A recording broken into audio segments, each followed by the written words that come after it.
in the forearm area when you're roughing things out and stuff.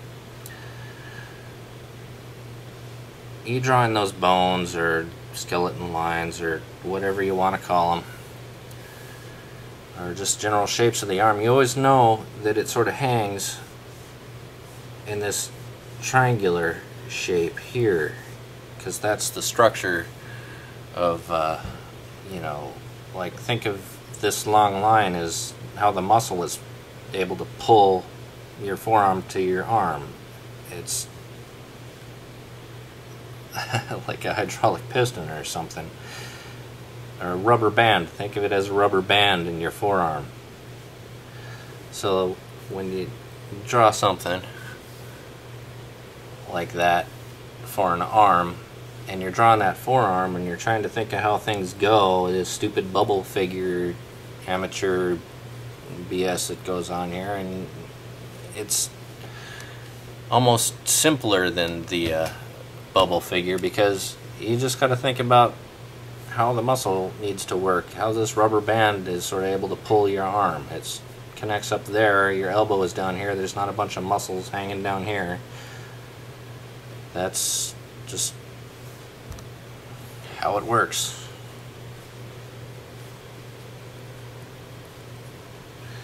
Oh yeah, shoulder blade again. And I'll just draw in a rib cage. And you can't really see it on this guy, but this rib cage,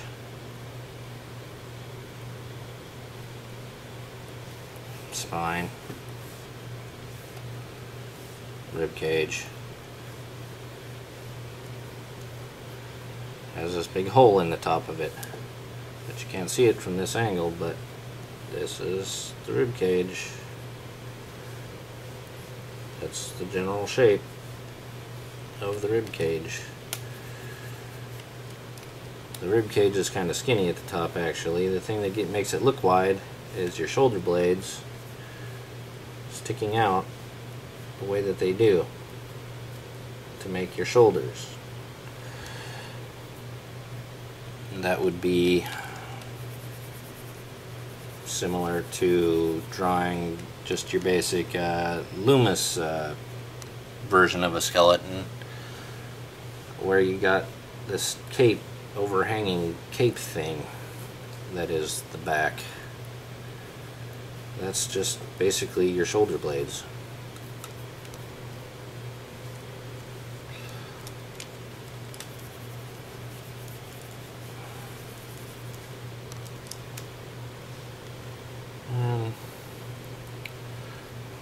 Butt bone, lower part of the spine, the hips, this big bowl shape, and there's this concave thing that the leg bone sticks out of.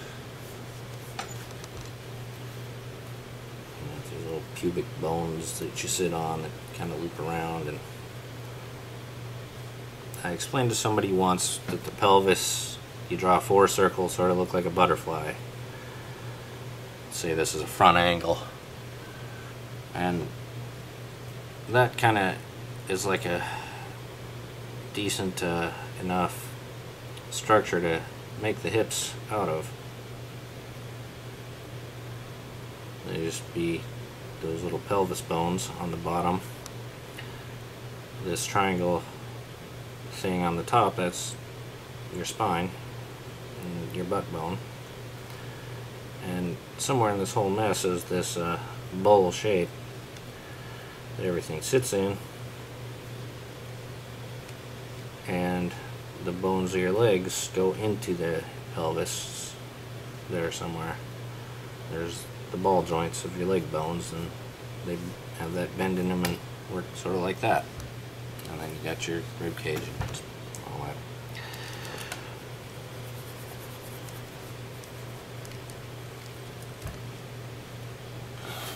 Okay, I'll go back over to this guy now.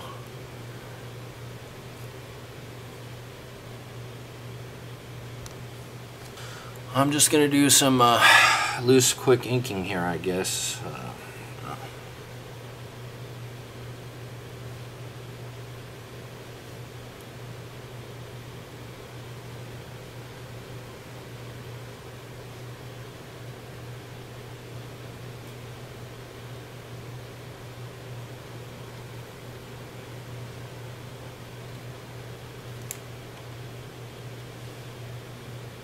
Where the hell did that line come from?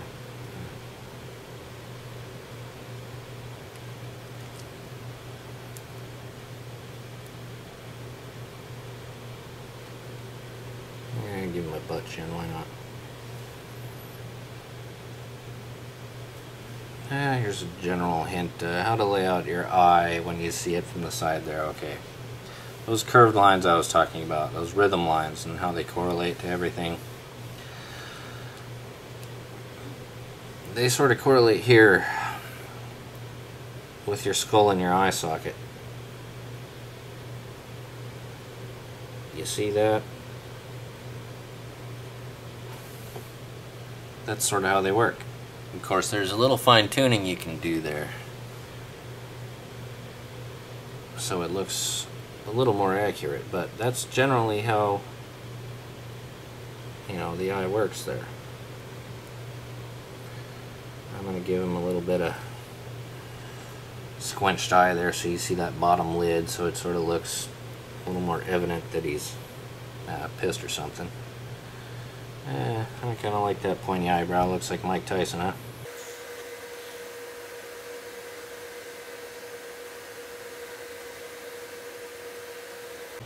Boy, those eyes look really uneven, don't they? That's another basic lesson for drawing the face. If you're not a moron like me, who screws things up,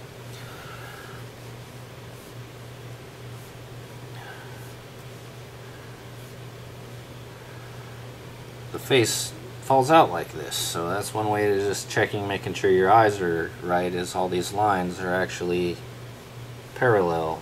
Nose, mouth, chin, everything. They're gonna line up, and my eyes definitely don't there. But that's one thing kind of keep in mind while you're drawing the face. And a lot of beginning artists are afraid to use their eraser. And that's, to me, generally how you spot that an artist is just a beginner artist. They're afraid to use their eraser. Never be afraid to use your eraser. That's how you build your confidence when you draw.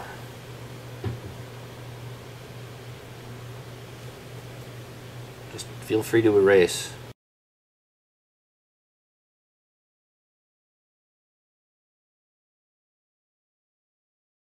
And erasing shouldn't be a big deal as long as your roughs, you're using a really light touch.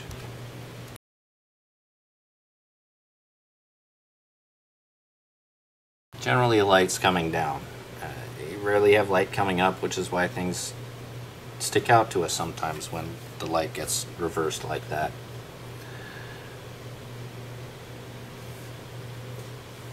So a lot of times you can just make your drawing look a little bit better having those lines on the bottom thicker, regardless or even before you decide where your light source is. Sometimes it's just out of habit. You make certain lines thicker on the bottom to just give your drawing a little bit more weight and make it a little more variable. That would be one example there. Your ear, that line, that overlap of your ear is always generally going to be a thicker line.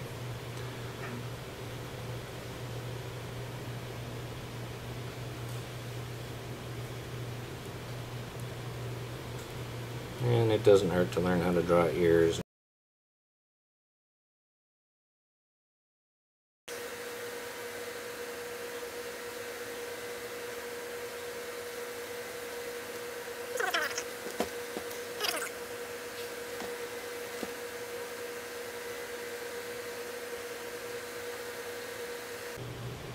Just going to emphasize that line a little bit because it's sort of underneath that overhanging jaw there, so I can kind of feel free to make those lines stand out a little bit more, or just add a little more detail to the drawing, thinking that maybe there's a little shadow hanging under that jaw that'll actually accentuate those lines.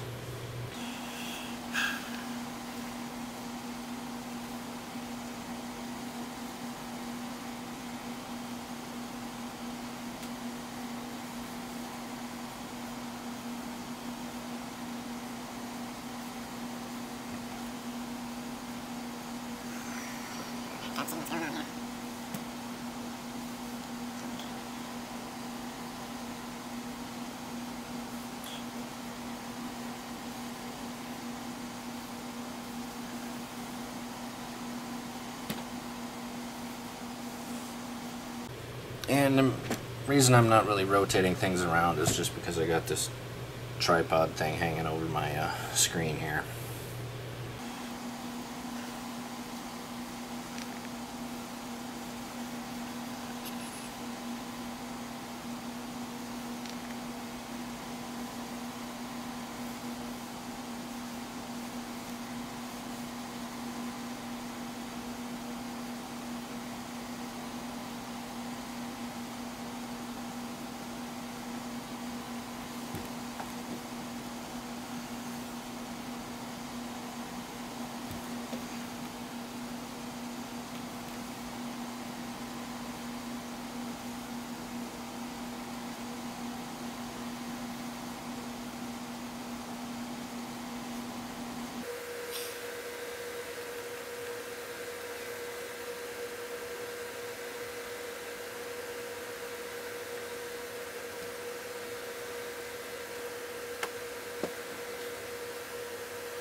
Yeah, I'm just finding this very difficult to do without being able to rotate my screen so that I can get a decent line from an angle that isn't awkward.